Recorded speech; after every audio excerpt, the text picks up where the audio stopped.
DSC preparation కి మిగిలిన తక్కువ సమయాన్ని డిఎస్సి 2024 యాప్ లేదా DSC2024.com తో జాబ్ ని సాధించండి.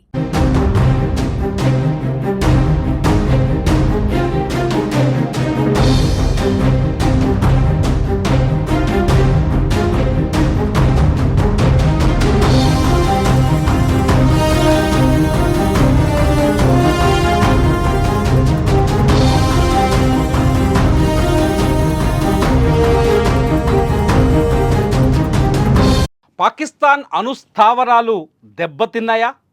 కిర్నా పర్వతాల్లో ఉన్న అణుస్థావరాలు సర్వనాశనమయ్యాయా? ఎందుకు పాకిస్తాన్ భయపడిపోతుంది? ఎందుకు పాకిస్తాన్ యుద్ధం అంటే వెనకడుగు వేస్తుంది? ఎందుకు పాకిస్తాన్ అమెరికా కాళ్ళు పట్టుకుంది? ఈ డాట్లన్నీ కలుపుతుంటే పాకిస్తాన్ మొదటి నుంచి ఏదైతే బెదిరింపులకు పాల్పడుతుందో, అణుబాంబులు వేస్తామని 130 అణుబాంబులు మన దగ్గర ఉన్నాయని బెదిరింపులకు పాల్పడుతుందో, ఆ బెదిరింపులకు పాకిస్తాన్ ఇప్పుడు దెబ్బతిన్నట్టే కనిపిస్తోంది. ఆ బెదిరింపులన్నీ వెనక్కి తగ్గినట్టే కనిపిస్తుంది. ఆ బెదిరింపులని తట్టుకోలేకే, ఆ బెదిరింపులని నిజం చేయలేకే పాకిస్తాన్ సంధి మార్గంలోకి వచ్చినట్టు కనిపిస్తోంది. తాజాగా అప్డేట్స్ అందుతున్నాయి. పాకిస్తాన్ దాచిపెట్టిన అణుబాంబులు దాచిపెట్టిన కిర్నా పర్వతాలపైన కూడా భారత ఎయిర్ ఫోర్స్ బ్రహ్మోస్ క్షిపణిని ప్రయోగించి ధ్వంసం చేసిందనే సమాచారం తెరపైకి వస్తుంది.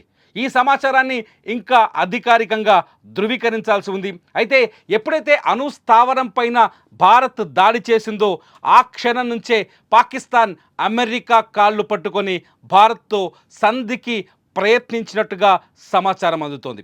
పాకిస్తాన్ రాజకీయ నాయకులు, పాకిస్తాన్ మంత్రులు, పాకిస్తాన్ ప్రధానమంత్రి మొదటి నుంచి భారత్ని ఒక్కటే బెదిరిస్తున్నారు. ఆపరేషన్ సింధూర్ లాంచ్ చేసిన తర్వాత మేం భారత్పై అణుబాంబుల్ని ప్రయోగిస్తామని హెచ్చరిస్తూ వస్తున్నారు. మా దగ్గర 130 అణుబాంబులు ఉన్నాయి, అవి భారత్ పైన ప్రయోగించడానికి సిద్ధంగా ఉన్నామని చెప్పినట్టుగా తెలుస్తోంది. కానీ పాకిస్తాన్ ఎదురు దెబ్బ తిన్నట్టుగా కనిపిస్తోంది. భారత వైమానిక దళం పాకిస్తాన్ దాచిపెట్టిన అణు బాంబుల్ని దాచిపెట్టిన కిర్నా పర్వతాల్లోని హౌసెస్ని ధ్వంసం చేసినట్టుగా తెలుస్తోంది. పాకిస్తాన్ అణు స్థావరాల నుంచి భారత్ దాడి తర్వాత కొంత రేడియేషన్ బయటకి రిలీజ్ అవుతుందని, ఈ రేడియేషన్ని అమెరికా గుర్తించిందని, అమెరికా విమానం, యుద్ధ విమానం ఒకటి ఆ కిర్నా పర్వతాల పరిసరాల్లో సర్వే చేసి అణుబాంబు విచ్ఛిన్నమైనట్టుగా గుర్తించినట్టుగా సమాచారం అందుతోంది. నిజంగా పాకిస్తాన్ అణుబాంబుల్ని పెంచే స్థితిలో ఉందా అంటే ప్రస్తుతానికైతే అటువంటి సిచ్యువేషన్ కనిపించలేదు. కానీ భారత్ మాత్రం ఆపరేషన్ సింధూర్ తర్వాత పాకిస్తాన్లోని 9 ప్రధాన నగరాలపైన ఏకకాలంలో దాడి చేసింది. 90 నిమిషాల్లో 11 పాకిస్తాన్కి సంబంధించిన యాంటీ డిఫెన్స్ సిస్టాన్ని సర్వనాశనం చేసింది. అక్కడి ఎయిర్ బేసులు కూడా నాశనం చేసి వచ్చాయి భారత బలగాలు. ఈ నేపథ్యంలో ఈ దాడుల సందర్భంగానే పాకిస్తాన్కి దగ్గరగా ఉన్న సర్గోద్ ఎయిర్ బేస్ సమీపంలో ఉన్న కిర్నా పర్వతాలపైన కూడా భారత వైమానిక దళం బ్రహ్మోస్ క్షిపణిని ప్రయోగించిందని, ఆ క్షిపణి పాకిస్తాన్ దాచిపెట్టిన అణు బాంబుల్ని కూడా నాశనం చేసిందని, ధ్వంసం చేసిందని కొంత సమాచారం అందుతోంది. పాకిస్తాన్ అణు దగ్గర 1998 లెక్కల ప్రకారం పాకిస్తాన్ దగ్గర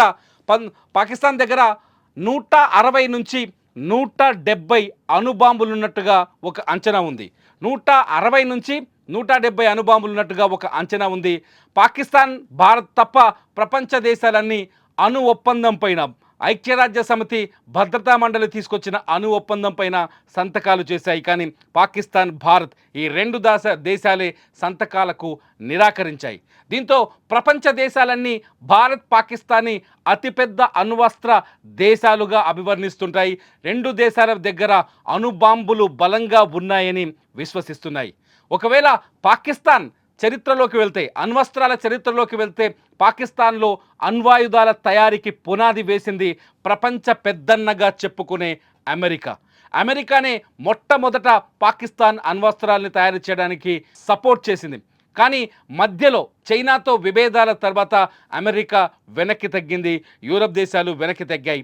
ఆ తర్వాత అమెరికా స్థానంలో పాకిస్తాన్ స్నేహంలోకి ఎంటర్ అయిన చైనా పూర్తి స్థాయి అణు మ్యాప్ని అందించింది. టెక్నాలజీని అందించింది. కొంతమంది అణ్వస్త్రాల తయారీలో కీలకమైన సైంటిస్టులను కూడా పాకిస్తాన్కి తరలించి అక్కడ అణ్వాయుధాల తయారీకి సహకరించింది. At the same time China పాకిస్తాన్కి ఆయుధాలను కూడా భారీ ఎత్తున అమ్ముతోంది. అయితే చైనా వస్తువులు భారత్లో డూప్లికేట్గా ఎలా కనిపిస్తాయో చైనా అణ్వస్త్రాలు కూడా డూప్లికేట్గానే ఉంటాయని మరోసారి కూడా రుజువైంది. ఎందుకంటే పాకిస్తాన్ ఆర్మీకి చైనా సరఫరా చేసిన అన్ని టెక్నాలజీలు విఫలమయ్యాయి. నిన్న భారత్ ఏదైతే 90 నిమిషాల్లో 11 ఎయిర్ బేసులపై దాడి చేసిందో ఆ ఎయిర్ బేసుల్లో పాకిస్తాన్ వాడుతున్న అత్యధిక టెక్నాలజీ చైనా నుంచి దిగుమతి చేసుకుంది. ఆ రాడార్ టెక్నాలజీ, ఆ రాడార్ వ్యవస్థ కూడా భారత వైమానిక దాడిని, భారత క్షిపణి దాడుల్ని పసిగట్టలేకపోయిందంటే పాకిస్తాన్ ఎంత వెనకబడిపోయిందో ఇక్కడ అర్థం చేసుకోవచ్చు. ఇప్పటికే పాకిస్తాన్ అంతర్గతంగా తీవ్రంగా దెబ్బతిన్నది. కరాచీ పోర్టుతో సహా మొత్తం 9 నగరాల్లో భారత్ విధ్వంసాన్ని సృష్టించినట్టుగా ఇవాళ ఇండియన్ ఎయిర్ ఫోర్స్ కూడా ప్రకటించింది. మే 7వ తేదీన ఈ దాడులు చేసినట్టు భారత వైమానిక దళం కూడా ధృవీకరించింది. ఇదంతా చూస్తుంటే యుద్ధం మొదలు కాకముందే పాకిస్తాన్ తీవ్రంగా దెబ్బతిన్నదని అర్థమవుతుంది. ఇప్పటికే పాకిస్తాన్కి ఆర్థికంగా గుండెకాయ లాంటి కరాచీ పోర్టు సర్వనాశనం కావడం, అక్కడ ఐఎన్ఎస్ విక్రాంత్ ప్రయోగించిన క్షిపణి పాకిస్తాన్ కరాచీ పోర్టుని సర్వనాశనం చేయడంతో ఆర్థికంగా తీవ్రమైన కష్టాల్లోకి వెళ్ళేది పాకిస్తాన్. ఈ సమయంలోనే 9 నగరాలపైన భారత్ మిసైల్స్ని ప్రయోగించి వాళ్ళ ఎయిర్ బేసుల్ని ధ్వంసం చేయడంతో ఆర్మీ కానీ పాకిస్తాన్ ఎయిర్ ఫోర్స్ కానీ కాళ్ళు చేతులు విరిగి మూలన పడ్డట్టుగా తయారైంది. ఈ పరిస్థితుల్లో భారత్ని భయపెడుతూ వచ్చిన, అణుబాంబులేస్తామని భయపెడుతూ వచ్చిన పాకిస్తాన్కి మరో బండరాయి పడ్డట్టుగా కనిపిస్తోంది. పాకిస్తాన్ అణుస్థావరం పైన కూడా భారత ఆర్మీ దాడి చేసిందని స్పష్టంగా ఇప్పుడిప్పుడే వార్తలు తెరపైకి వస్తున్నాయి. ఒకవేళ కిర్నా పర్వతాల్లో అణుస్థావరం నిజంగానే ఉంటే, పాకిస్తాన్ కిర్నా పర్వతాలపైన ఒక భారత ఆర్మీ నిజంగానే దాడి చేస్తుంటే ఇది పాకిస్తాన్కి కోలుకోని దెబ్బ అవుతుంది. ప్రపంచవ్యాప్తంగా అణుబాంబు జరిగింది మొట్టమొదట కేవలం హిరోషిమా నాగసాకి పైనే. ఆ తర్వాత మళ్ళీ అణుబాంబు పేలింది మాత్రం పాకిస్తాన్ కిర్నా పర్వతాల్లోనే అవుతుంది. ఇది ప్రపంచంలో 2వ రికార్డు అవుతుంది. కిర్నా పర్వతాలు విధ్వంసం మొదలైతే అది పాకిస్తాన్కి కూడా తీవ్రమైన నష్టాన్ని కలిగిస్తుంది. అంతర్గతంగా పాకిస్తాన్ కూడా తీవ్రంగా దెబ్బతింటుంది. మొత్తానికి ఇంకా పూర్తి వివరాలు అందుబాటులోకి రావాల్సి ఉన్నాయి. అయితే భారత ఆర్మీ మాత్రం పాకిస్తాన్ కిర్నా పర్వతాలపైన దాడి చేశారా, వాళ్ళ అణుస్థావరాల్ని పేల్చేశారా అనే మీడియా ప్రశ్నలు అడిగితే భారత ఆర్మీ మార్షల్ మాత్రం అందులో వాస్తవం లేదు, అది ఇంకా మేము ఆ ప్రాంతానికి చేరుకోలేదు అంటూ ఒక విచిత్రమైన సమాధానం చెప్పారు. ఈ సమాధానాన్ని చూస్తే కూడా ఒక విషయం అర్థమవుతుంది.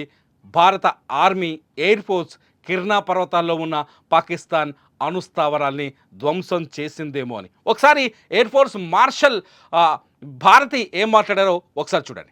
Thank you for telling us that Kirana Hill houses some nuclear installation. We did not know about it. Okay. We've not hit Kirana Hills, whatever is there. Okay. I did not brief in my briefing yesterday. Thank you.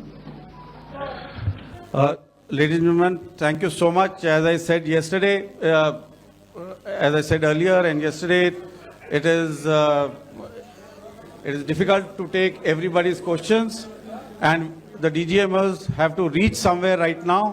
భారత air marshal AK Bharati చెప్పిన మాటలను చూస్తుంటే నిజంగా పాకిస్తాన్ ఇప్పుడు తీవ్రమైన ప్రమాదంలో ఇరుక్కుపోయినట్టుగా అర్థమవుతోంది.